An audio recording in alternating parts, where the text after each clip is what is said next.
হরে কৃষ্ণ, রাধে রাধে। সকাল সাথে গুরু বৈষ্ণবের চরণে প্রণাম রাখি। দেখুন আমার চারপাশটা দেখুন। তো সেই ভোর 4টায় উঠেছি, 4টারও আগে হয়তো খেয়াল করিনি। তো 4টায় উঠে ঘরদোর পরিষ্কার করে স্নান করে একেবারে আলু ভাজি অন্ন নামিয়ে ভগবানের মঙ্গলারতির পরেই ভোগ লাগিয়ে দিয়েছি। তো এখন যাচ্ছি, ঢাকা যাব। তো কেন যাচ্ছি আসি, এসে তারপর বলি আপনাদের। তো এখন রওনা দিলাম, কারণ আমার ঢাকা 11টার দিকে পৌঁছাতে হবে, 10টা-11টায়। তো এর জন্য সকাল সকাল রওনা দিলাম। তো সকাল আমি যে কাজের জন্য যাচ্ছি আর কি, সেটা যেন ভালোভাবে হয়। তো সকল সাধুগুরু বৈষ্ণবের চরণে প্রণাম রেখে আজকের দিনটি শুরু করলাম। তো আপনারা আশীর্বাদ করবেন।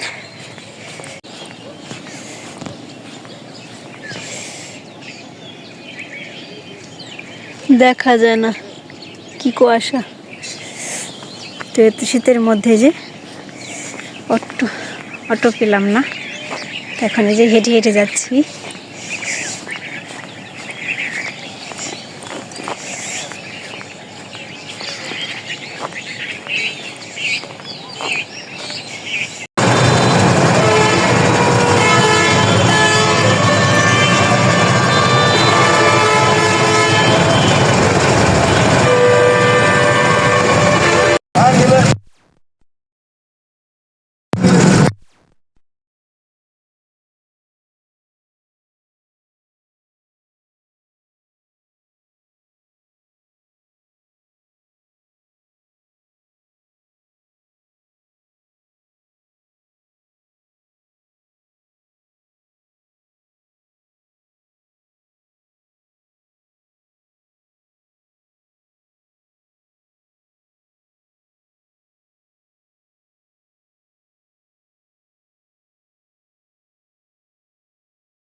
তো গতকাল ওই যে আমাকে দেখেছিলেন, আমি পাসপোর্ট অফিসে ছিলাম।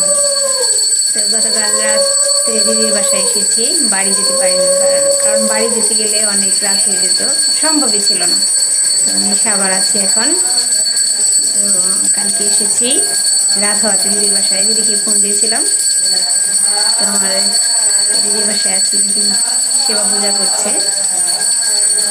সকাল হয়েছে এখন, যে দিদি লাগাবে, তো প্রসাদ পেয়ে চলে যাবে। চলুন একটু দিদির পূজা অর্চনা একটু শেয়ার করি। আর কেন পাঁচটা বিষয়ে গিয়েছিলাম সেটা বুঝতেই পারছেন। তো বাড়ি গিয়ে সব কিছু বলবো আপনাদের। তো চলুন পূজাটা শেয়ার করি।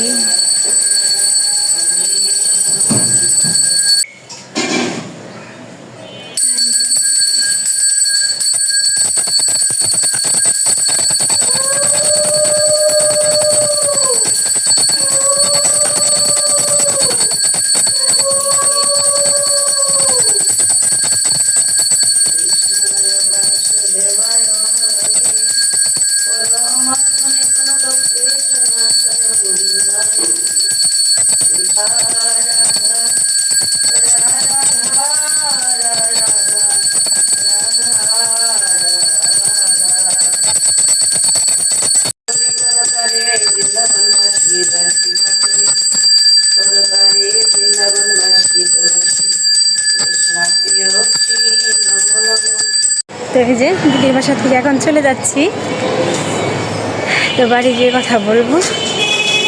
ওই যে দিদির বাসা।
অনেক শিক্ষিতরা কিন্তু ব্যবহার নেই।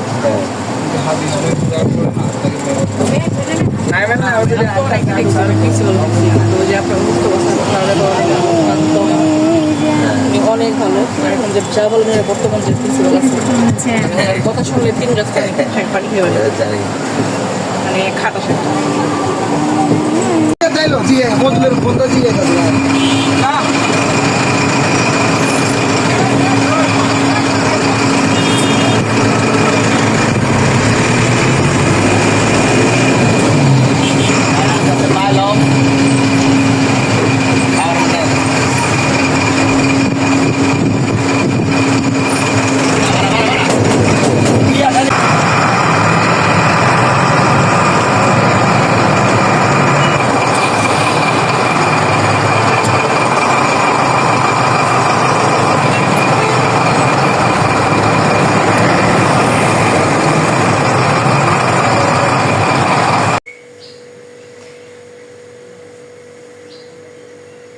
যে সকালের সেবাকর্ম সেরে নিলাম। সকাল হলো, আমি গতকাল 8টার পরে বাড়ি এসেছি।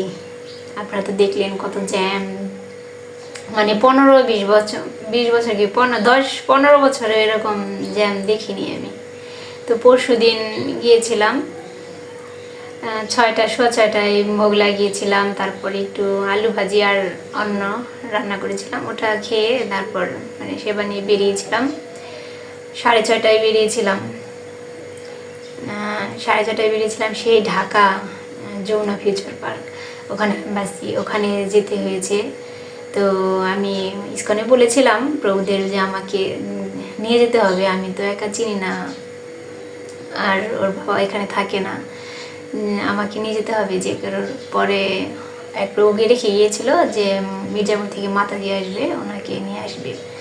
তো প্রভু ছিল, সাভার ছিল, স্ট্যান্ডে ছিল, আমি ওখানে নেমেছি। তারপর ওনার সাথে সেই ঢাকা গিয়েছিলাম যমুনা ফিউচার পার্ক। তো সেই দিনও খাওয়ায় কষ্ট হয়েছে, সারাদিন মানে ভোটাভুটির জন্য এত কষ্ট। 4টার সময় অফিস বন্ধ হয়ে যায়, এম্বাসি বন্ধ হয়ে যায়। তো ওই দিন 7টার পরে আমরা 7টার পরে রওনা দিয়েছি, 6টার দিকে আর কি, 5:45টার দিকে হয়তো এরকম হবে। আমি ফর্ম পেয়েছি, সবাই পেয়েছে। আমরা অনেক ইসকন স্বামীবাগ থেকে গিয়েছিল, আর এই কাতলাপুর থেকে সাভার কাতলাপুর থেকে গিয়েছিল। 600 ভক্ত গিয়েছিলাম ওখানে। তো অনেক মানে এমনিতেও আরও বাইরের অনেক ভক্ত আছে। তো অনেক এই ভোটাভুটির জন্য পরের দিন 4 দিন বন্ধ যাবে, এর জন্য এত ভিড় ছিল। আমরা ফর্ম পেতেই 6টা বেজে গিয়েছিল। তারপর সিরিয়াল ধরে তারপর আমার আবার নতুন আমি ফিঙ্গার দিয়েছি। তো এইভাবে করতে করতে 7টার পরে বেরিয়েছি। পরে এখন অত রাতে তো আর ওই 7টার পরে রওনা দিয়ে তো আর বাড়িতে আসতে পারবো না মির্জাপুর। তো কত কিলো আমি সেটা জানি না। তো দিদির বাসায় গিয়েছিলাম, দিদিকে ফোন দিয়েছিলাম 5টা নাগাদ, যে দিদি অর্চনা ধরেছিল, বলেছি যে আমি তোমাদের বাসায় আসবো, দিদিকে বলো।